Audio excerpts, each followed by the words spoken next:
Saan pa?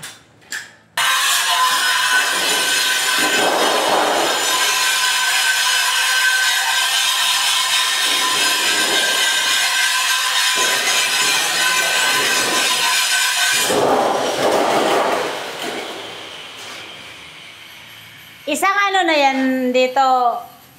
Isang ganyan or dudugtong ka pa? Ayan. Ito mga idol, oh, ginagawa niya yung alulod. Ayan. Sinit up niya na daan dito sa baba para hindi siya mahirapan doon pag-akyat sa taas. Ito.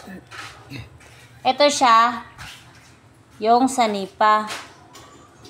Ito naman siya yung alulod. Pinagdugtong niya na para hindi siya mahirapan. Pati na din doon dito sa kabila. Ayan. Ayan. Para isang kabitan na lang. Ayan. Ayan. Ganyan pala. Ganito pala magkabit mga idol. Ayan. Ayan. Ayan. So, yan na yung niya. Alulod. Pinag-isa na sa sanipa. Ayan na mga idol.